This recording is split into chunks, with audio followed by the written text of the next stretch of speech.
حامدا ومصليا أما بعد فأعوذ بالله من الشيطان الرجيم بسم الله الرحمن الرحيم يا أيها الذين آمنوا قوا أنفسكم وأهليكم نارا وقودها الناس والحجارة عليها ملائكة غلاظ شداد لا يعصون الله ما أمرهم ويفعلون ما يؤمرون. قال النبي صلى الله عليه وسلم من رأى منكرا فليغيره بيده فإن لم يستطع فبلسانه فإن لم يستطع فبقلبه وذلك أضعف الإيمان. صدق الله مولانا العظيم وصدق رسوله النبي الكريم ونحن على ذلك من الشاهدين ومن الشاكرين. بزرگان محترم، عزیزان ملت، نوجوانان اسلام، پردہ نشین میری ماں اور بہنوں، آج ہماری گفتگو کا عنوان ہے اصلاح معاشرہ کی اہمیت اور ضرورت. اصلاح کے معنی سدھارنا، درست کرنا، اور معاشرے کے معنی ایک دوسرے کے ساتھ رہنا سہنا. یعنی بچہ پیدا ہوتا ہے تو اس کی پرورش، اس کے دیکھ بھال اور اس کی تعلیم اور تربیت کے لیے ماں باپ کی ضرورت ہے. تو بچوں کو ماں باپ کے ساتھ رہنا سہنا پڑتا ہے. جب اس بچے کے بھائی بہن پیدا ہو جاتے ہیں تو بچوں کو اپنے بھائی بہنوں کے ساتھ رہنا سہنا پڑتا ہے. بچہ جب جوان ہوتا ہے تو اس کی تسکین کے لیے بیوی کی ضرورت ہے. تو شوہروں کو اپنی بیویوں کے ساتھ رہنا سہنا پڑتا ہے. عورتوں کو اپنے شوہروں کے ساتھ رہنا سہنا پڑتا ہے. شادی کے بعد سالے سالیاں ساس سسر کے ساتھ رہنا سہنا پڑتا ہے.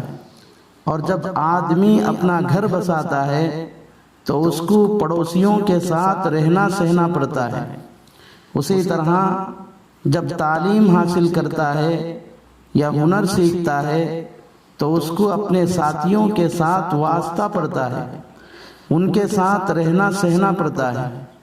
الغرض آدمی کو مختلف حیثیتوں سے، مختلف جہات سے، مختلف لوگوں سے واسطہ پڑتا ہے، ان کے ساتھ آدمی کو رہنا سہنا پڑتا ہے. تو اصلاح معاشرہ کا مطلب، مفہوم اور خلاصہ یہ ہے کہ انسانوں کو آپس میں ایک دوسرے کے ساتھ رہنے سہنے کو درست کرنا، سدھارنا اور صحیح کرنا ہے. اور سدھارنے اور درست کرنے اور صحیح کرنے کے لیے بگڑا ہوا ہونا ضروری ہے. کیونکہ کوئی چیز بگڑی ہوئی ہو تو اس کو درست کیا جاتا ہے، سدھارا جاتا ہے، صحیح کیا جاتا ہے.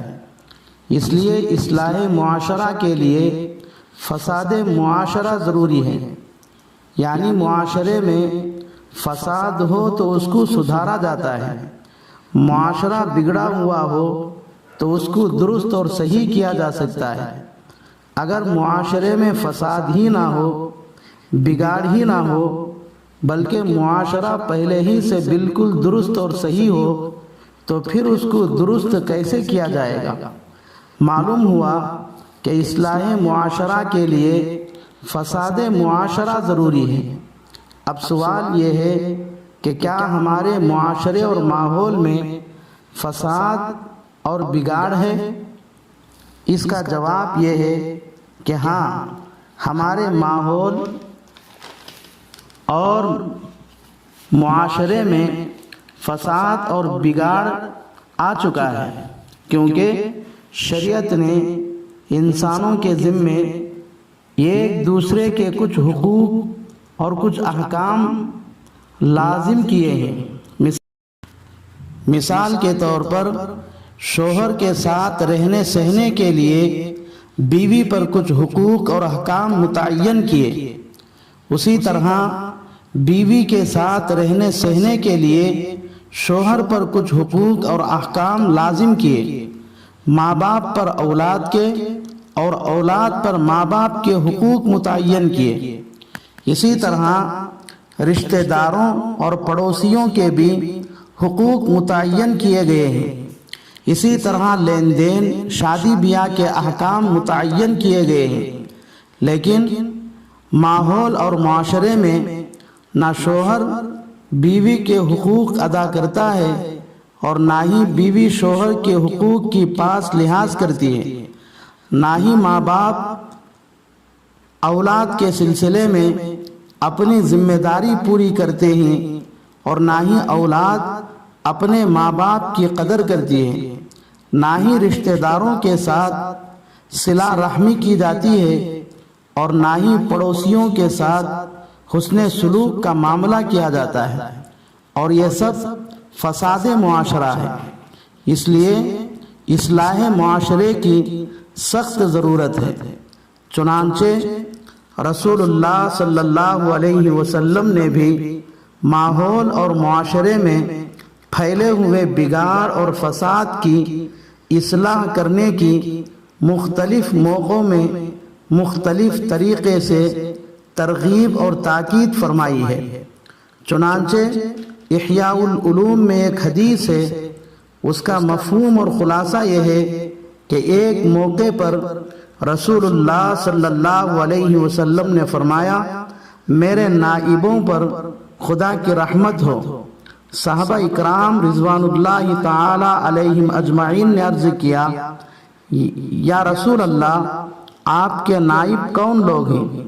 آپ صلی اللہ علیہ وسلم نے ارشاد فرمایا، میرے نائب وہ لوگ ہیں جو میرے طریقے کو پسند کرتے ہیں اور میرے طریقے پر چلنے کی خدا کے بندوں کو تعلیم دیتے ہیں۔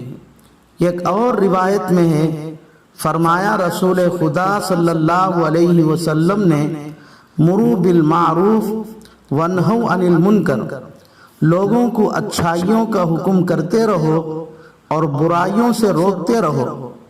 علامہ حبیب الرحمن صاحب کاندھیلوی رحمت اللہ علیہ اہمیت تبلیغ میں حضور اکرم صلی اللہ علیہ وسلم کا ایک ارشاد نقل کیا ہے، جس کا خلاصہ یہ ہے کہ قیامت کے دن بندوں سے کئی سوالات پوچھے جائیں گے۔ ان میں سے ایک سوال یہ بھی پوچھا جائے گا کہ تو نے دنیا میں فلاں آدمی کو برا کام کرتے ہوئے دیکھا تھا، پھر بھی تو نے اس کو کیوں نہیں روکا؟ ایک روایت میں ہے، رسول اللہ صلی اللہ علیہ وسلم نے ارشاد فرمایا، اگر تم نیک کاموں کا حکم کرنا اور بری باتوں سے روکنا چھوڑ دو گے تو تم پر بھی اسی طرح لعنت ہوگی جس طرح بنی اسرائیل پر لعنت ہوئی تھی۔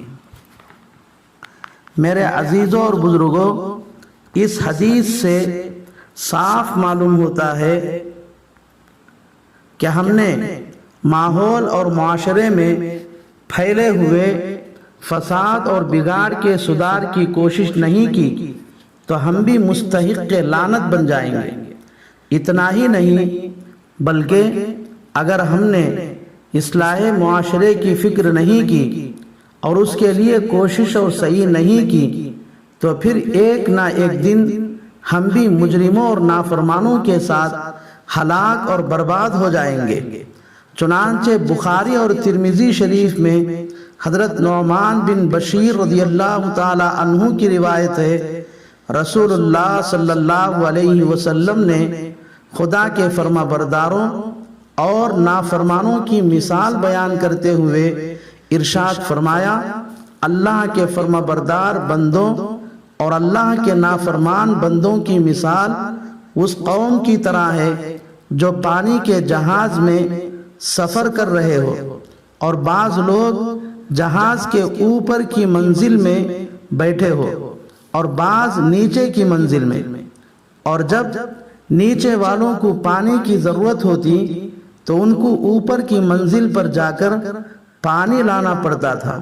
اس لیے اگر نیچے والے یہ سوچ کر کہ ہمارے بار بار اوپر جانے سے اوپر والوں کو تکلیف ہوتی ہے، اس لیے ہم یہی جہاز کے نیچے حصے ہی میں ایک سوراخ کھول لیں گے جس سے ہم کو یہی آسانی کے ساتھ پانی مل جائے گا اور اوپر والوں کو ستانا بھی نہ پڑے گا، اور اوپر والے نیچے والوں کو نیچے کے حصے میں سوراخ کرتے ہوئے دیکھ کر بھی خاموش ہو جائے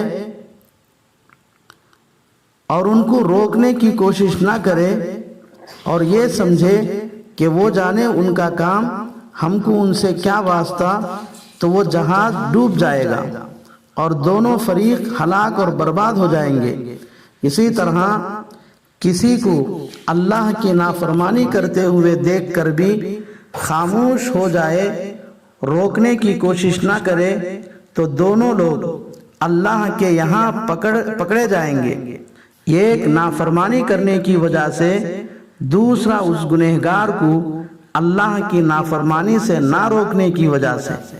چنانچہ حدیث شریف کے الفاظ سماعت فرمائے، عن النعمان ابن بشیر رضی اللہ تعالی عنہ عن النبی صلی اللہ علیہ وسلم، مثل القائم فی حدود اللہ والواقع فیہا کمثل قوم استہموا علی سفینۃ فصار بعضهم اعلاها وبعضهم اسفلها وكان الذي في اسفلها اذا استقر من الماء مروا على من فوقهم فقالوا انا خرقنا ولم نوز من فوقنا فإن تركوهم وما أرادوا هلكوا جميعا وإن أخذوا على أيديهم نجوا جميعا۔